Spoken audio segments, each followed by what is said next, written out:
बिस्मिल्लाहिर्रहमानिर्रहीम। अस्सलाम वालेकुम व्यूअर्स, मैं हूं एहसन कुरैशी एडवोकेट। आज का जो हमारा लेक्चर है वो चालान के ऊपर होगा, पुलिस रिपोर्ट के ऊपर होगा, सेक्शन 173 सीआरपीसी। इससे कबल के अपने 173 का जो लेक्चर है उसका आगाज़ करूं, उससे पहले इसका बैकग्राउंड जानना बहुत ज़रूरी है कि 173 की रिपोर्ट बेसिकली किन फैक्ट्स पर होती है, क्या होता है, वो कैसे होता है वो। अब सबसे पहले आपको ये पता हो कि जब 154 के तहत एफआईआर लॉन्च की जाती है, कॉग्निजेबल ऑफेंसेस में जब एफआईआर लॉन्च हो जाए 154 के तहत, तो इन्वेस्टिगेशन का जो तरीक़ाकार होता है वो 156 के अंदर लिखा गया होता है। उससे ऑनवर्ड जो अगर कोई सुपीरियर ऑफिसर इन्वेस्टिगेशन के लिए मुकर्रर करना मकसूद हो तो 158 में उसका प्रोसेस दिया गया है, उसके तहत वो हो सकता है। सो इन्वेस्टिगेशन जब स्टार्ट होती है तो 161 सीआरपीसी के तहत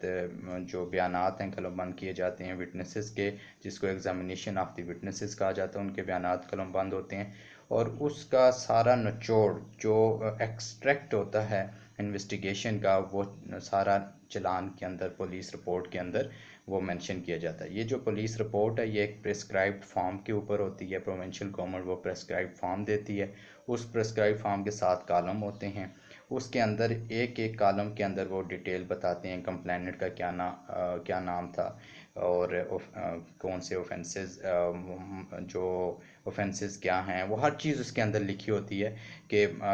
जो आया, जो अक्यूज़्ड हैं वो अरेस्ट हैं या ऑन बेल हैं, और रिकवरीज मेमो जो तैयार की जाती हैं जिसको हम फ़र्द मकबूज़गी कहते हैं, वो अगर तैयार हुई होती हैं तो उसका वो माल मुकदमा जो होता है बेसिकली उसका ज़िक्र भी उसी कॉलम्स के अंदर मौजूद होता है। मुख्तसर हालात व वाक़यात का ज़िक्र भी उसके अंदर होता है। तो ये एक जामे, एक मुख्तसर मगर जामे एक रिपोर्ट होती है जिसको हम चालान कहते हैं। जो चालान है बेसिकली उसका सीआरपीसी के अंदर कहीं तस्करा नहीं है और पुलिस रिपोर्ट का तस्करा है, मगर उर्फ़ आम में जो पुलिस रिपोर्ट को वो चालान ही कहा जाता है, प्रैक्टिस में भी चालान ही बोला जाता है, मुकम्मल और नामुकम्मल चालान। तो हम भी उसको, अगर इसमें कन्फ्यूजन वाली बात नहीं, 173 पुलिस रिपोर्ट या चालान वो एक ही बात है। अब जो 173 है उसमें 5 उसके सब सेक्शंस हैं। पहले हम उनको डिस्कस कर लेते हैं, फिर उसके बाद हम कॉलम्स की तरफ जब आएंगे तो उसमें हम जो कॉलम्स हैं विद जजमेंट्स कॉलम्स का भी तज़किरा कर लेंगे कि एक एक कॉलम के अंदर क्या क्या होता है, यानी कि 7 कॉलम्स हैं तो हर एक कॉलम को डिस्कस करेंगे। अब 173 जो सब सेक्शन 1 है उसके अंदर ये लिखा हुआ है जो इन्वेस्टिगेशन है वो unnecessary delay, without unnecessary delay जो है वो कंप्लीट होनी चाहिए। अब अगर उसका उससे क्या मुराद है कि अननेसेसरी डिले, कि चूँकि 14 दिन का जब एफआईआर दर्ज होती है, लॉज होती है, तो उसके बाद 14 दिन के अंदर चालान पेश करना होता है। अगर वो चालान पेश 14 दिन के अंदर करते हैं, well and good. Through public prosecutor वो फॉरवर्ड करेगा एसएचओ चालान मजिस्ट्रेट को, थ्रू पब्लिक प्रोसिक्यूटर फॉरवर्ड करेगा। जैसे ही वो चालान फॉरवर्ड कर देगा उसकी कंप्लेनेंट को भी कम्युनिकेट कर देगा कि मैंने चालान फॉरवर्ड कर दी है, उसको उसके अंदर इंफॉर्मेंट को भी बता देगा। ये उसके जो सब सेक्शन 1 क्लास ए के अंदर ये लिखा गया है, क्लास ए के अंदर, कि वो तमाम वो चलान है प्रेस्क्राइब फॉर्म पर फॉरवर्ड करेगा, और बी के अंदर लिखा हुआ कम्युनिकेट टू द कंप्लेनेंट करेगा। और उसका जो सब सेक्शन 2 है 173 सब सेक्शन 2, उसके अंदर ये लिखा हुआ है कि जहाँ कहीं सुपीरियर ऑफिसर अपॉइंट किया गया है 158 के तहत तफ्तीश के लिए, सुपीरियर ऑफिसर प्रोविंशियल गवर्नमेंट के स्पेशल ये जनरल आर्डर के ज़रिए उसको अगर वो अपॉइंट किया गया है, in shorts higher officer, superior officer, तो वो चालान अदालत में पेश करने का पाबंद है। अब एक तो 173(2) के अंदर ये दूसरी बात ये लिखी हुई है कि superior officer during the pending of the orders of the magistrate जो है वो एसएचओ को कह सकता है कि आप फर्दर इन्वेस्टिगेशन करें इस मैटर्स के ऊपर। अब उसके बाद जो 173 का 3 है उसके अंदर क्या है, उसमें कि जब एक चालान रिपोर्ट यानी कि रिपोर्ट जब पेश की जाती है मजिस्ट्रेट के सामने आती है, मजिस्ट्रेट जब ये देखता है कि अक्यूज़ जो है वो बेल पर उसको बॉन्ड पर रिलीज़ किया गया है, तो वो उस बॉन्ड को डिस्चार्ज भी कर सकता है। ठीक, वो हालात वाक़यात देखने के बाद उसको छानबीन करने के बाद उसको डिस्चार्ज भी कर सकता है। और जो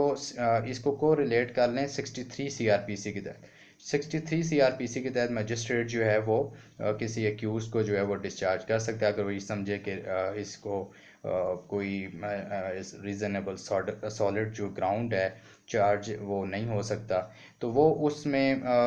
उसको एविडेंस अवेलेबल नहीं है या वो अगर मुनासिब जो समझे तो उसके मुताबिक वो 63 के तहत उसको डिस्चार्ज कर सकता है। 169 को थोड़ा डिस्कस कर लें कि पुलिस वाले जब किसी को ज़मानत दे देते हैं, SHO देता है बेल पे, चाहे विद श्योरिटी हो या विदाउट श्योरिटी हो, तो वो 16 वो जब देखता है कि in case of deficient evidence, कि डेफिशिएंट एविडेंस है, वो देखता है कि इसका कोई वो नहीं है इतना ये मतलब बेकसूर सा है, इसमें उनको वो देखते हैं समझते हैं अगर कि ये बेगुनाह है, तो वो या एविडेंस अवेलेबल नहीं है फॉर द टाइम बिंग, तो वो उसको 169 के तहत जो है बेल पे विद और विदाउट श्योरिटी जो है वो छोड़ सकते हैं। और उसमें वो उनको डेफिनेटली जब बेल बांध देता है तो पाबंद होता है कि जब कभी भी ज़रूरत पड़ी तो मजिस्ट्रेट के सामने पेश होंगे। मगर जब वो रिपोर्ट अगर वो ऐसे करता है SHO, तो फिर जब रिपोर्ट पेश करेगा थ्रू पब्लिक प्रोसिक्यूटर, तो वो उस बेल की एक कॉपी 170 सब सेक्शन 5 में लिखा हुआ है कि वो shall forward the bail bond, वो जो एक कॉपी है ओरिजिनल वाली कॉपी दे देगा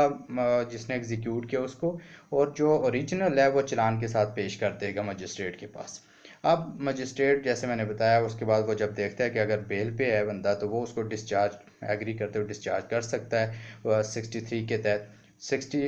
अब आ जाता है 173(4) का जो तस्करा है, उसमें supplies of copies, supply of copy. अब ट्रायल और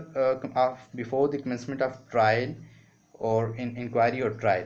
अब ये वर्ड चूज़ किया गया वहाँ पर, वो चालान जो रिपोर्ट है उस इस सेक्शन के तहत जो भी रिपोर्ट पेश की जाती है उसकी वो अगर एप्लीकेशन दे दे एक्यूज तो उसको प्रोवाइड की जाएगी और ऑन पेमेंट की जाएगी, अनलेस के मजिस्ट्रेट आर्डर कर दे कि इसको फ्री ऑफ कास्ट दे दी जाए। मगर यहाँ पर बहुत अहम बात है, 241A के तहत जब मजिस्ट्रेट ट्रायल स्टार्ट करता है तो उससे पहले जब कॉपीज़ प्रोवाइड की जाती हैं तो वो फ्री ऑफ कास्ट होती हैं। इसी तरह जब सेशन जज के पास या एडिशनल के पास जब 265C के तहत कॉपीज़ दी जाती हैं तो वो भी फ्री ऑफ कॉस्ट होती हैं। अब यहाँ पर ऑन पेमेंट है, shall be paid, shall be provided on payment, unless के वो जज स्पेशल आर्डर के ज़रिए जो है वो जो समझे तो फ्री ऑफ कास्ट फर्निश की जा सकती है। ये थोड़ा सा डिफरेंस है।